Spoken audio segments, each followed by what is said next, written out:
आर्मीज आपको पता है कि हमारे बीटीएस के गोल्डन मांग ने यानी हमारे कुकी काफी सारे बड़े बड़े आर्टिस्ट के साथ कोलैबोरेट करके अपने नए नए सॉन्ग्स को रिलीज कर रहे हैं।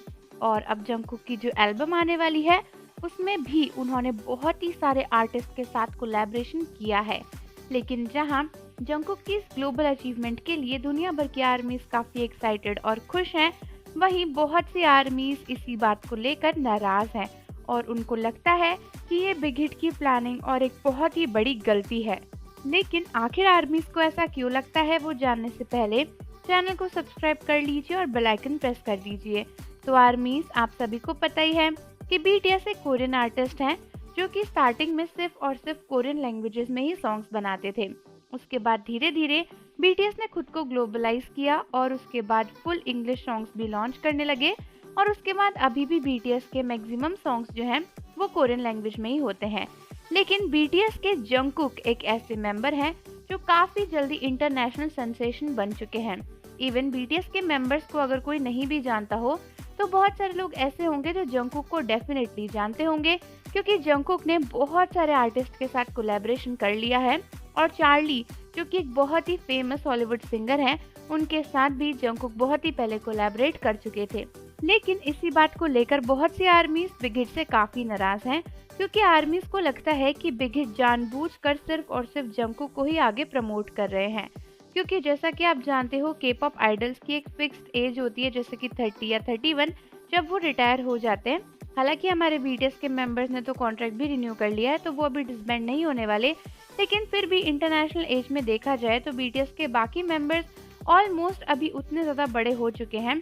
तो बहुत सी आर्मीज को ऐसा लगता है कि जंगकुक का ये जो लुक है एकदम बॉय वाला, उनका टैटू लुक और उनका जो एकदम मॉडर्न लुक है, उसको लेकर बिग हिट काफ़ी सारे फ्यूचर प्लान्स कर रहा है और इसलिए जानबूझकर सिर्फ और सिर्फ बीटीएस के मेंबर जंगकुक के ही इतने सारे कोलैबोरेशन हो रहे हैं।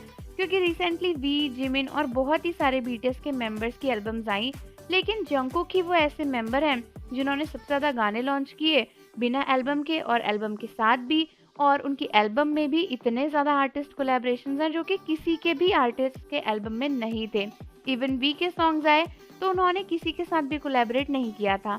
अब यहाँ पर ये मर्जी वी और बाकी मेंबर्स की भी हो सकती है।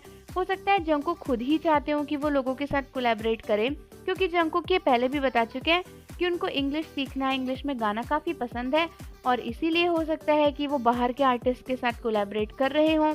लेकिन फिर भी आर्मीज को लगता है कि बिग हिट ऐसा जानबूझकर कर रही है, क्योंकि वो पूरे ग्रुप को एक साथ प्रमोट नहीं कर सकती, तो वो जानबूझकर जंगकुक को एक इंटरनेशनल सेंसेशन बना रही है बड़े बड़े आर्टिस्ट के साथ कोलैबोरेशन करवा के, ताकि अगर बीटीएस का ग्रुप ना भी रहे तो जंगकुक के साथ उनका करियर जो है वो एकदम सेटल्ड हो जाए। और इसीलिए आर्मीज को ऐसा लगता है कि अगर ये बिग हिट की प्लानिंग है तो ये काफ़ी गलत है, क्योंकि ये बाकी बीटीएस मेंबर्स के साथ भेदभाव है और ये बिग हिट की एक बड़ी गलती है।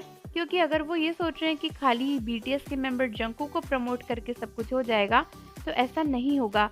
तो आर्मीज, आप कमेंट करके ज़रूर बताओ कि आपको क्या लगता है कि ये बीटीएस की चॉइस है या फिर बिग हिट की प्लानिंग।